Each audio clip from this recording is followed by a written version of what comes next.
Welcome to the Fun Spot Reels. Please watch, like, share, and subscribe.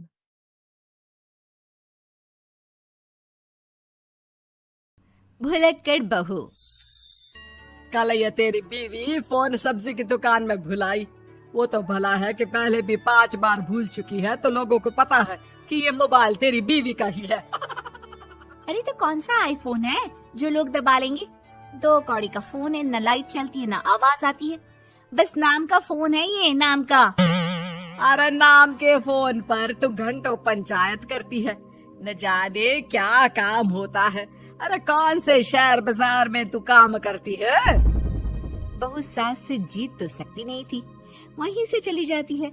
लेकिन हाँ, भूलने की आदत उसकी अब भी रहती है।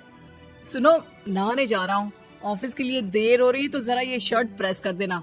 और हाँ प्लीज, और कोई शर्ट धुली नहीं है तो थोड़ा ध्यान से करना, ठीक है? अरे हाँ पता है, हर बात पर सिखाया मत कीजिए।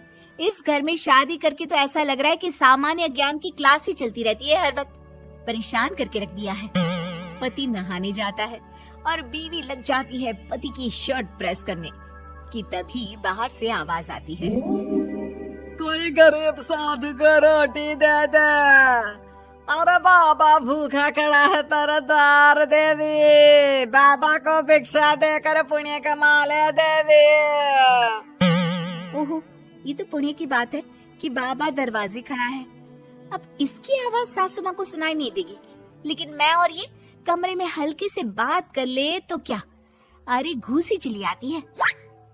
चलो पहले बाबा को ये रोटी दे देती हूँ। अब क्या था, रिंग की जाती है बाबा को रोटी देने, लेकिन पीछे छोड़ जाती है पति की शर्ट के ऊपर प्रेस, वो भी गर्मा गर्म। अरे बाबा रोटी तो ले लो, बस ये बता दो कि मेरी किस्मत कब जगेगी। ससुराल में हालात टेबल टेनिस के बॉल की तरह हो गए हैं। कभी कोई इधर फेंकता है तो कभी कोई उधर फेंकता है, कोई इधर मारकर उधर फेंक देता है। समझ में ही नहीं आ रहा कि ये भूलने की आदत कैसे ठीक होगी। कोई उपाय हो तो बता दो ना बाबा। बाबा घर के अंदर देखते हैं तो 1 घंटे बाद टीवी पर गजनी फिल्म शुरू होने वाली होती है। याद है ना, गजनी फिल्म जिसमें आमिर खान को भूलने की बीमारी होती है और वो हर बात को लिख कर याद रखता है। अरे बेटे, हम बाबा हैं, हर किसी सवाल और जीवन में दुख परेशानी का निजात है हमारे पास।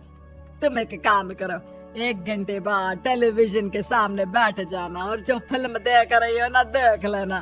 तुम्हें तुम्हारे सारे सवालों के जवाब मिल जाएंगे। अलग निरंजन, निकालो खाना, सलाह देने की दक्षिणा भी। अरे बाबा, जीवन से ये वाली समस्या खत्म हो जाए तो समझिए मेरे घर से आपका लंच पैक शुरू, वो भी बिल्कुल फ्री में। तभी अंदर से पति के जोर जोर से चीखने की आवाज आती है। अरे क्या मजाक बना रखा है तुमने? ये क्या है, पूरी शर्ट जला दी। तंग आ गया हूँ मैं तुम्हारी भूलने की आदत से। हे भगवान, ये मेरा गधा जैसा बेटा सारा दिन जितनी कमाई नहीं करता उतना तो ये लड़की नुकसान करवा देती है। बाबा, लग रहा है कि कोई कांड हो गया है अंदर मुझसे। अच्छा मैं ना 1 घंटे बाद बैठ जाऊंगी फिल्म देखने, विदा लीजिए अब तो आप। जैसे ही वो घर के अंदर जाती है, सामने पति खड़ा होता है फटी शर्ट पहनकर।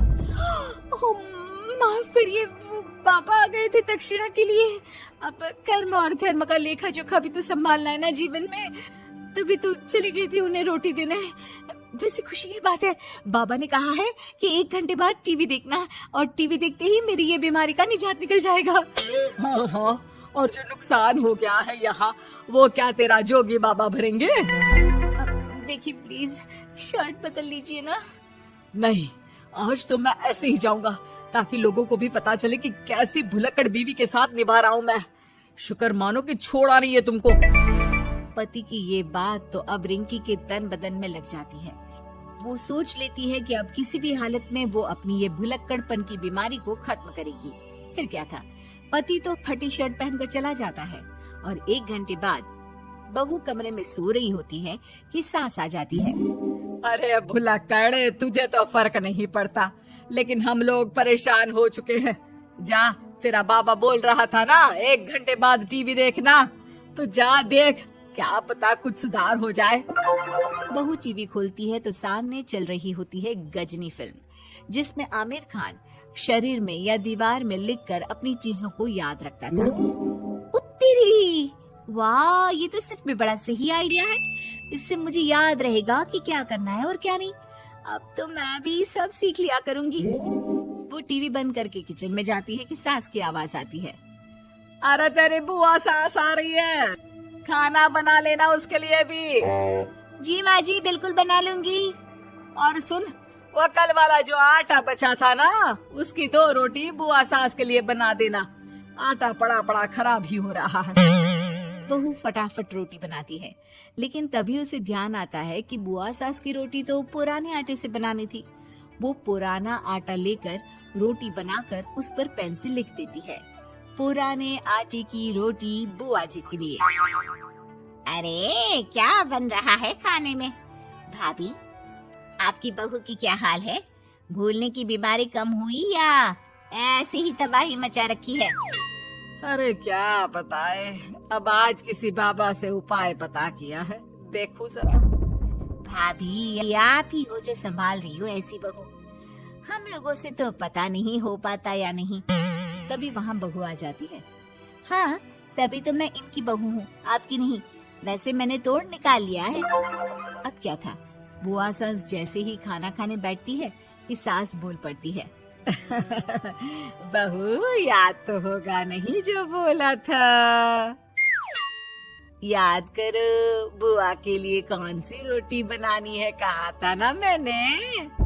जी, सब याद है, सब कुछ, ये लीजिए।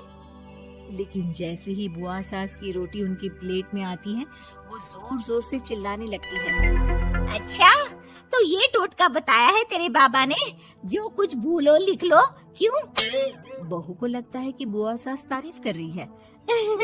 अब क्या करे, याद रखने के लिए कुछ न कुछ तो करना होगा ना, वरना रोज रोज ताने बोलियां खा खा कर तो मैं परेशान हो गई थी। तो क्या कहा तेरी सास ने? बासी आटे की रोटी बुआ सास के लिए? है? बाबा, अरे कैसी बात कर रही हो ननद रानी, मैं ऐसा क्यों बोलूंगी? ऐसे आपको कैसे पता चला? क्योंकि तेरी भुलक्कड़ बहू ने ये लिखा है। बहू सबके सामने वो रोटी रख देती है जिसमें लिखा होता है, बुआ सास की रोटी बासी आटे की।